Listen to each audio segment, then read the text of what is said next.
At least I hope so. So आत्ता आपण इथे जो आत्ता अहवाल वाचला त्यासाठी आणि त्या अहवालामध्ये नमूद केल्याप्रमाणे ज्यांनी ज्यांनी खूप यशस्वी कामगिरी केली आहे अशा सगळ्यांसाठीच आपण एक जोरदार टाळ्या वाजवल्या. किती टाळ्या वाजवायला दिसत नाही, सगळ्यांनी वाजवलं पाहिजे.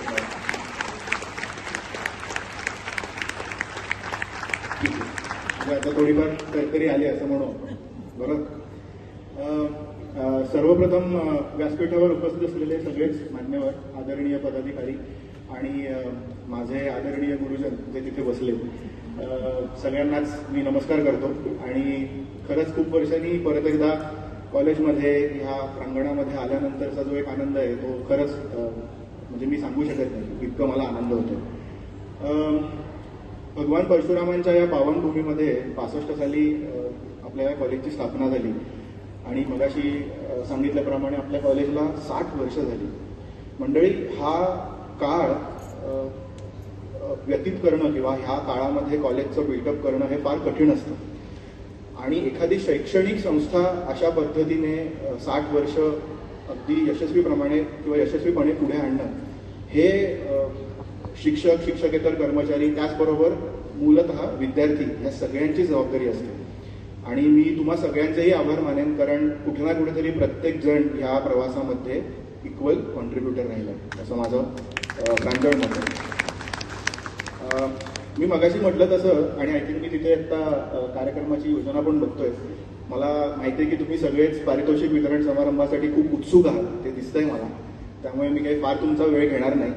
पण नक्कीच मगाशी सर म्हटले तसे की ह्या कॉलेजचा जो गौरवशाली इतिहास आहे किंवा या कॉलेजने मागच्या काही वर्षांमध्ये काही रत्न जी निर्माण केलेली आहेत, जी फक्त सामाजिक नाही तर मी असं म्हणेन पूर्ण भारतीय स्तरावर किंवा आपण ज्याला म्हणतो की नॅशनल लेवलला त्यांचं खूप मोठं योगदान आहे. आणि मला असं वाटतं की आम्हा सगळ्यांसाठीच असे आपले सिनियर विद्यार्थी जे आहेत किंवा आपण ज्याला ॲल्युमिनी म्हणतो ते नक्कीच आपले आदर्श असले पाहिजे. तर आपण थोडंसं आता अभ्यासाचं बोलू. तर विद्यार्थी दशेमध्ये असताना मला असं वाटतं की 4 मूलस्तंभ असतात प्रत्येक विद्यार्थ्याचे. तर आपण प्रत्येक मूलस्तंभाविषयी थोडंसं जाणून घेऊया. मला नक्कीच त्याच्यामुळे मदत झाली. मला असं वाटतं समजा जर ह्या माझ्या एक्सप्लेनेशनमुळे तुम्हाला त्याच्यातली काही मदत झाली तर माझ्यासाठी ते नक्कीच चांगलं ठरेल. तर 4 मूलस्तंभ कुठले? सगळ्यात पहिला म्हणजे प्रामाणिकपणा, दुसरं म्हणजे मेहनत, तिसरा म्हणजे आदर आणि चौथा म्हणजे समाजाला परत देण्याची असलेली प्रवृत्ती. मी असं म्हणेन की मला जेवढं शक्य होतं तेवढं मी या 4 मूलस्तंभांना पाळलंय. मी असं म्हणेन, मला हे माहिती आहे की ही मूलस्तंभ आपण not all the time we can follow it because it's hardly impossible nowadays, right? कारण जग हे खूप खूप जलद गतीने पुढे जात आहे. तेव्हा या जगासोबत आपल्याला कम्पॅटिबिलिटी जर ठेवायची असेल, आपण ज्याला म्हणतो ना की काळानुसार माणसाला बदललं पाहिजे, पण काळानुसार माणसाला बदललं पाहिजे ते किती हे प्रत्येकाने ठरवलं पाहिजे. तेव्हा विद्यार्थी दशेत असताना ह्या 4 मेन फॅक्टर्सचा आपण गांभीर्याने विचार करावा असं मला नक्की वाटतं. संस्कृतमध्ये एक छान पंक्ती आहे की उद्यमेनही सिद्ध्यन्ति कार्याणि न च मनोरथैः. म्हणजे काय की फक्त स्वप्न बघून आपण यशाची शिडी आहे ती पटापट चढू शकत नाही, तर त्याच्यासाठी मेहनतही तेवढी घेतली पाहिजे, सतत क्रियाशील राहिलं पाहिजे. आणि एक खूप मला आठवतंय, मला वाटतं मी ह्या कॉलेजमध्येच ही पंक्ती ऐकली आहे आणि मला इथे येताना ती आठवली. फार कॉमेडी आहे बरं का, की काकस चेष्टा बकोत ध्यानम श्वान निद्रा तथैवच. आणि मला वाटतं त्याची दुसरी ओळ अशी आहे की गृहत्यागी अल्पोपहारी विद्यार्थी पंचलक्षण. म्हणजे काय की ह्या संस्कृत पंक्तीमध्ये काय सांगितलं की विद्यार्थी कसा असला पाहिजे बरं का, अगदी शब्दशः अर्थ घेऊ नका. तर 5 मूलतत्व किंवा 5 गुण कसे असले पाहिजे की काकस चेष्टा म्हणजे काय, चपळ असलं पाहिजे, बगळ्यासारखं ध्यान, त्याचं फोकस असलं पाहिजे, बरोबर? किंवा श्वानासारखी निद्रा म्हणजे काय, तर झोपायचं नाही पण सजगता असली पाहिजे, चपळता असली पाहिजे. त्याच्यानंतर अल्पोपहारी आणि गृहत्यागी म्हणजे काय की फिजिकल फिटनेस विद्यार्थ्याचा हा अत्यंत महत्वाचा आहे. कारण जर शरीर आणि मन नीट असेल तर तुम्ही उत्तम अभ्यास, उत्तम मार्क आणि तुमचं पुढे उत्तम करिअर करू शकाल. अतिशय साध्या सोप्या भाषेमध्ये या पंक्तीने सांगितले, पण खूप मोठी गोष्ट आहे. मला असं वाटतं की इथे उपस्थित असलेल्या सगळ्यांनीच ते नक्कीच लक्षात ठेवावं. आता मी जसं म्हटलं तसं की 4 मूलतत्व असतात की प्रामाणिकपणा म्हणजे काय की स्वतःशी आधी तुम्ही ना खूप प्रामाणिक राहा. स्वतःला वेळ द्या, दिवसातनं 2 मिनिटं का होईना पण तुम्ही स्वतःला वेळ द्या आणि विचारा की आज सकाळी उठल्यापासून ते रात्री झोपेपर्यंत मी काय बरं असं केलंय की ज्याने मी माझ्या ध्येयाकडे एक पाऊल पुढे गेलोय. तुम्ही जोपर्यंत हा विचार स्वतःशी करू शकत नाही तोपर्यंत मला असं वाटतं वैयक्तिकदृष्ट्या की आपण आपल्या ध्येयाकडे तितक्या सहजतेने पोहोचू शकत नाही. कारण तुम्ही जगासमोर तुम्ही एक असाल किंवा तुमच्या घरच्यांसमोर तुम्ही एक वेगळं असाल, पण तुम्हाला तुमचं मन सांगत असतं की तुम्ही खरे कोण आहात. त्यामुळे आधी तुम्ही स्वतःशी प्रामाणिक राहा. दुसरं जे तत्व आहे ते काय आहे, कोणी सांगू शकेल काय ते काय काय सांगितलं मी? दुसरं तत्व हा मेहनत. अगदी बरोबर. आता हे तर खूप कॉमन आहे, बरोबर आहे ना. कुठल्याही गोष्टीकडे आपण जेव्हा पुढे जात असतो तेव्हा त्या पुढे जात असताना आपल्याला मेहनत ही अत्यंत गरजेची असते. कारण जो माणूस अगदी सोपा आहे, म्हणजे ह्याच्यामध्ये काही फार रॉकेट सायन्स असं काही नाही आहे. कुठलीही गोष्ट करायची असेल तर आपल्याला मेहनत ही तेवढीच करायला हवी. तिसरं जे तत्व आहे ते काय? आदर. आणि मला असं वाटतं की विद्यार्थी दशेमध्ये असताना हे तिसरं जे तत्व आहे अत्यंत महत्वाचं आहे की तुम्ही आधी मुळात तुमच्या गुरुजनांचा, तुमच्या आई वडिलांचा आणि तुम्हाला इथपर्यंत ज्याने आणलंय ना, मग ते भले इम्प्लिसिट असेल किंवा एक्सप्लिसिट असेल, प्रत्येक समाजातल्या घटकाचा तुमच्या इथपर्यंत आज इथे समोर खुर्चीमध्ये बसेपर्यंतचा जो वेळ आहे ना, त्याच्यामध्ये काही ना काहीतरी कॉन्ट्रीब्युशन आहे. तुम्हाला कदाचित ते आता कळेल नाही कळेल हा ज्याच्या दृष्टिकोनावर अवलंबून आहे. पण मला असं वाटतं की प्रत्येकाचा इक्वल कॉन्ट्रीब्युशन किंवा आपण ज्याला म्हणतो ना खारीचा वाटा असतो, आपण अशा प्रत्येक ऑब्जेक्टबद्दल, प्रत्येक व्यक्तीबद्दल आपण आदर दर्शवला पाहिजे. आणि सगळ्यात मोठी गोष्ट म्हणजे आता इथे उपस्थित असलेले मला वाटतं विद्यार्थी सगळे संमिश्र आहेत. ज्युनियर आणि सिनियर कॉलेजचे कदाचित असतील, काही विद्यार्थ्यांचं कदाचित शेवटचं वर्ष असेल, काही विद्यार्थी कदाचित 12वीची परीक्षेची तयारी करत असतील. जेव्हा तुम्ही या एका कम्फर्ट झोनमधून बाहेर याल आणि जेव्हा तुम्ही अक्षरशः आपण म्हणतो ना की जेव्हा आपण एकदम रियालिटी आपल्याला समजते की बापरे आपण कुठे आहोत आणि आपल्याला अजून किती पुढे गेलं पाहिजे, ह्या सगळ्यामध्ये ना आपलं नेटवर्क किंवा आपण विद्यार्थी दशेमध्ये असताना आपण ज्याला म्हणतो ना की आपली संगत, आपल्या शिक्षकांशी असलेले आपलं रिलेशन, हे खूप सगळं मॅटर करतं.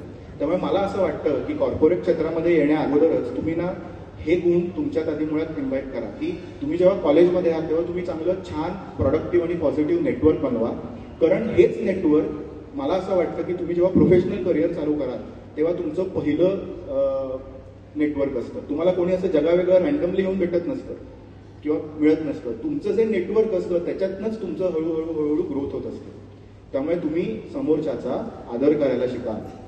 आणि चौथं म्हणजे काय? चौथं तत्व कुठलं सांगितलं होतं मी? समाजाला परत द्यायची वृत्ती. मला वाटतं आपली कोकण भूमी खरंच खूप भाग्यवान आहे, कारण आपल्या इथे खूप थोर व्यक्तिमत्व जन्माला आली की ज्यांनी खूप वेगवेगळ्या स्तरावर जाऊन कार्य केली. तर मंडळी मला असं वाटतं की आपण कुठे ना कुठेतरी त्यांना फॉलो केलं पाहिजे. आणि समाज हा प्रत्येक विद्यार्थ्याच्या not only in let's say social but also in may be असं मी म्हणेन करिअर वाईज खूप मोठा रोल प्ले करत असतो. जसा आपल्या आजूबाजूचे आपले जशी संगत असते, जसा आपल्या आजूबाजूचा समाज असतो, तशी आपली वैचारिक प्रगती होत असते. त्यामुळे नेहमी मी जसं म्हटलं तसं की तिसरं आणि चौथं तत्व हे इंडिपेंडंट आहे, इंटर रिलेटेड आहे. त्यामुळे जेवढं करून जेव्हा तुम्ही यशाच्या एका ठराविक स्टेजला जाल तेव्हा तिथे गेल्यानंतर तुम्ही हा विचार करा की माझ्या या यशाचा फायदा मी ॲटलिस्ट एकाला तरी करून दिला पाहिजे. मी तुम्हाला एक छोटंसं उदाहरण सांगतो की जेव्हा कोकणातला एखादा विद्यार्थी मुंबई पुण्यासारख्या मोठ्या शहरात जातो तेव्हा तिथे खूप सारे आपले सिनियर लोक गेलेले असतात बरं का. आणि आपण जेव्हा असं सांगतो की अरे मला एखादी चांगली राहायला जागा मिळेल का, मला सध्या राहायला जागा नाही आहे, तर माझ्या अनुभवात आलेले असे विद्यार्थी म्हणजे आपले रानू सर, तर मला खूप चांगलं आठवतं की त्यांनी मला त्यावेळेला एक वाक्य सांगितलं होतं की विशाल, जसं आता तू तुझ्या आयुष्याची सुरुवात इथून करतोयस तर मी तुला आता इथे राहायला पेंगेस्ट म्हणून घर देतोय, पण तसंच तू जेव्हा यशस्वी होशील तसंच मला वचन दे, बाकी मला काहीच नकोय, पण तू जेव्हा यशस्वी होशील तेव्हा कुणाला तरी एका विद्यार्थ्याला तू आसरा दे. हे खूप महत्वाचं आहे बरं का. हा विचार येणं किंवा ही भूमिका असणं समाजाप्रती हे फार महत्वाचं आहे. त्यामुळे आपण जेव्हा जसजसे आपण पुढे जात असतो, आपण जसजसं यशाची पायरी एक एक करून चढत असतो, तेव्हा जरूर आपल्यासोबत कुणाला तरी पुढे घेऊन जा. त्याचा तुम्हाला फायदाच होणार आहे, तोटा नाही. आणि सगळ्यात शेवटी मी असं सांगेन की knowledge is inter related. Knowledge is inter related म्हणजे काय? म्हणजे मला माझ्या प्रोफेसर्सनी हे वाक्य सांगितलं होतं सेडॅकच्या, आणि मी ते शेवटपर्यंत लक्षात ठेवलं, त्याचा मला नक्कीच फायदा झाला. नॉलेज इज इंटर रिलेटेड म्हणजे काय की आपण कॉलेजमध्ये शिकत असताना आपल्याला वाटत राहतं की आर्ट्स, कॉमर्स, सायन्स, कनिष्ठ, वरिष्ठ वगैरे ठीक आहे, सो अँड सो.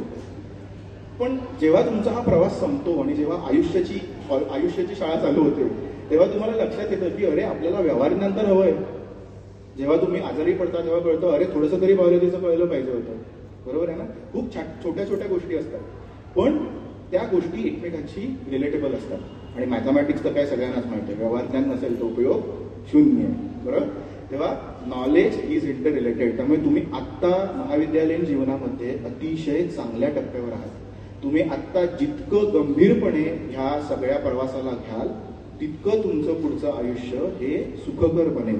तुम्ही आत्ता जितका टाइमपास कराल, जितके बंक्स कराल, सोपं म्हणतात मला, सो जितके तुम्ही आत्ता, ठीक आहे, मी समजू शकतो की काही काही वेळेला महाविद्यालयीन जीवनामध्ये मजाही तितकीच आवश्यक आहे. पण मी परत सांगेन की येणारा काळ माननीय पंतप्रधान नरेंद्र मोदींनी खरंच, जेव्हा आम्ही ग्लोबल लेवलला किंवा वेगवेगळ्या देशांमध्ये आम्ही जात असतो तेव्हा आम्हाला खरंच आपल्या पंतप्रधानांनी केलेलं कार्य हे अनुभवू शकतो. आपण इथे बसून फार सोपं म्हणतो, हां काही नाही ते काय करतायत, खूप सारे लोक म्हणत असतात.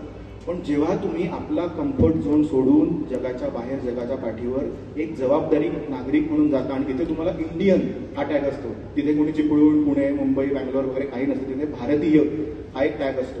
तिथे त्या लोकांची आपल्याकडे बघण्याचा जो दृष्टिकोन आहे तो खरंच आज बदललेला आहे. आजचं युग हे अत्यंत वेगवान आहे.